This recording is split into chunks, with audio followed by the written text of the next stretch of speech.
All right, let's just dive right into this. Today we're unpacking one of the most sweeping, epic tragedies in all of J.R.R. Tolkien's Legendarium. We're looking at the Akallabêth, the downfall of Númenor. Now, if you know your lore, you know this is the story of the absolute pinnacle of human achievement in Middle-earth history. We're talking about a civilization of men that was literally handed everything: wisdom, glory, lifespans that stretched for centuries, and yet they managed to lose it all in a spectacular, world-breaking catastrophe. So, how exactly did the greatest civilization of men sink beneath the waves in a single day? The really fascinating thing here is that this wasn't some massive invasion from the outside, you know? It was a total collapse from within. It's this profound look at how a deeply universal human feeling, that desire to escape mortality, the raw fear of death itself, can mutate into just apocalyptic hubris. Let's break down exactly how this went down. Act 1. The foundation.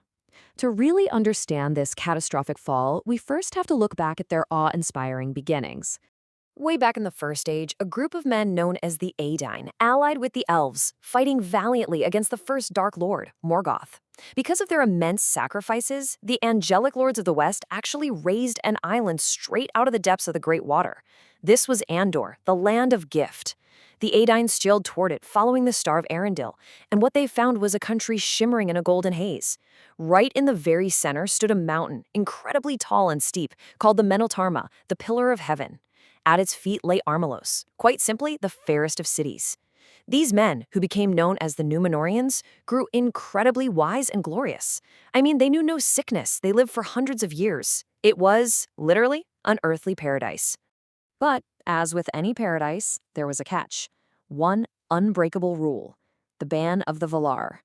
The Lords of the West explicitly forbade the Númenorians from sailing so far westward that their own coasts could no longer be seen. And why? Well, because further west lay the Undying Lands, the home of the immortals. The Valar knew that if mortal men saw the Blessed Realm, they'd become enamored with the immortality of the elves and the Valar. They'd start coveting a fate that just wasn't meant for them. And over the millennia, you can guess what happened. That tension grew. In year 1, under their first king, Elros, who, remember, was half-elven but actively chose a mortal life, they were deeply faithful. But fast forward 2,000 years to the reign of kings like Tar-Atonimir, and you start hearing these murmurs of rebellion. By the 3rd millennium, under the rule of Ar-Pharazôn, that quiet murmuring would explode into dark, civilization-ending defiance. Thousands of years of peace eventually giving way to a creeping shadow. Act 2, the decay. The era where everything begins to unravel. Because despite all their incredible glory, the Númenorians just couldn't escape the doom of death that Eru Ilúvatar, the creator, had set upon mankind. And that fear really began to fester. They started asking, why should the elves and the Valar live forever in unending peace while we have to die and leave our home, not knowing where we go? This resentment over mortality completely fractured their society. On one side, you had the vast majority, the king's men. They grew proud, imperialistic, and totally estranged from the elves and the Valar, demanding prolonged life as a right. On the flip side was a much smaller faction, the faithful, or the Elendili. They stayed loyal to the king, but desperately wanted to keep their friendship with the elves and obey the lords of the West. But honestly, even the faithful were deeply troubled by the thought of death. Instead of actually enjoying their vibrant, long lives, the king's men became entirely obsessed with mortality. Their wise men labored day and night to discover some secret to recalling life. But they failed. All they really achieved was the art of preserving dead flesh. They ended up filling their beautiful land with massive, silent tombs, where the thought of death was just enshrined in darkness. It's such a profound reflection on human nature, isn't it? In their desperate grasp for immortality, they literally stopped living. Act 3, the corruption. While Númenor was rotting from within, a massive threat was brewing across the sea. Sauron had returned to Middle-earth. Now, the 25th ruler of Númenor, Ar-Pharazôn the Golden, was the mightiest and arguably the proudest tyrant to ever hold the scepter of the Sea Kings. When he heard that Sauron had claimed the title of King of Men, Ar-Pharazôn was furious. He launched this massive golden fleet eastward to demand Sauron's absolute surrender. And, shockingly, Sauron just surrendered, without a single fight. He took one look and recognized that the military might of the Sea Kings was way too great to challenge directly right then.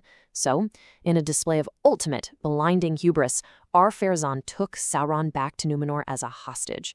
He blindly brought the ultimate deceiver directly into the heart of his own kingdom.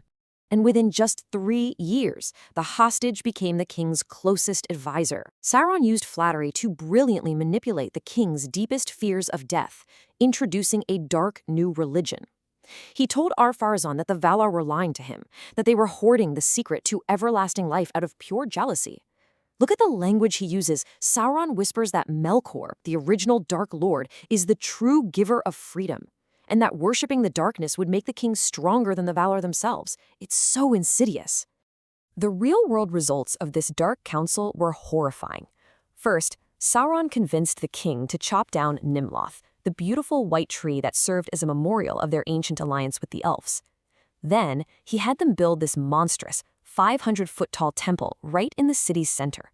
It was crowned with a silver dome that quickly turned pitch black from smoke, because inside, they burned the white tree on an altar. And it gets worse. They actually began performing cruel human sacrifices to Melkor, spilling blood to beg for release from death. And you guessed it, they usually chose their victims right from the ranks of the faithful. Act 4. The Hubris. Because despite all the dark magic and bloodshed, death didn't depart. It just arrived sooner, mostly in the form of madness. Yet their wealth and military power continued to grow to terrifying heights. As Ar-Pharazôn felt his own old age and that inevitable shadow of death approaching, Sauron struck his final psychological blow. He suggested that the King of Kings should simply sail west and take immortality by force. Now, the Lords of the West absolutely tried to warn them. The previously perfect weather of Númenor turned violently hostile. Out of the west came these massive storm clouds shaped like giant eagles, bearing lightning beneath their wings that literally struck men down in the streets. The earth groaned, smoke poured from the peak of the holy mountain, Minoltarma, but the entire civilization was so completely blinded by pride and Sauron's lies that Ar-Pharazôn ignored every single warning, arrogantly claiming the Valar were just striking the first blow. So instead of repenting, the king finalized the great armament. He boarded his colossal golden and black ship, Al-Kharondis, the Castle of the Sea. And surrounding him was a fleet so unbelievably massive, it looked like an archipelago of 1,000 islands. Breaking the absolute ban of the Valar, Ar-Pharazôn sounded his trumpets and sailed into forbidden seas. His goal? To wage war on the deathless and violently wrest everlasting life from the gods themselves. Act 5. The Downfall. The apocalyptic climax of our story. When Ar-Pharazôn's fleet actually reached the shores of the Blessed Realm, his pride completely took over. He stepped onto those silent, shining shores and actually claimed the land for his own. In response, Manwë, the chief of the Valar, basically laid down his government. He called directly upon Eru Ilúvatar, the creator of the world, to intervene. And Ilúvatar showed forth his power in a way the world had never, ever seen. The very fashion of the world was fundamentally changed.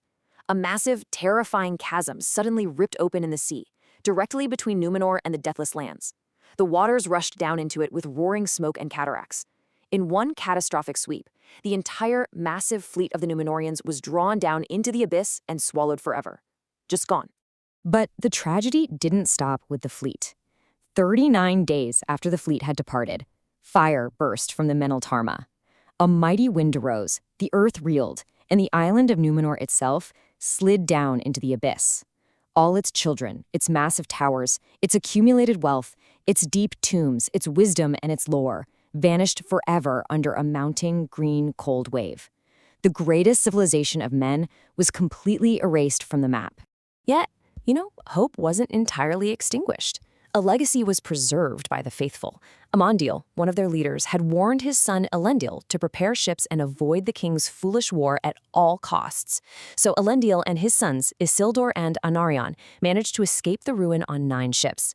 And they didn't leave empty-handed. They carried with them priceless heirlooms, the 7 stones, and crucially, a rescued seedling of the white tree.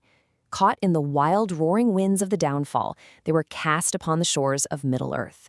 And it was there that they would found new kingdoms built from the echoes of Númenor's past glory. But the world itself was forever changed. The Undying Lands were completely removed from the physical world. Where the earth had once been flat, Ilúvatar cast back the seas and made the world round. So now, any mariner sailing ever westward would simply encircle the globe and return weary right back to where they began. All roads were bent. Which leaves us with this haunting final thought. The lore masters taught that a straight road still exists, an invisible bridge through the air for those permitted to find it. But for the rest of humanity, forever burdened by the shadow of death, will we ever find the straight road to that lost paradise? Or are we destined to forever search the empty seas? It's a remarkable, provocative end to a breathtaking story. Thanks for joining me for this explainer of Tolkien's mythos, and as always, keep questioning the world around you.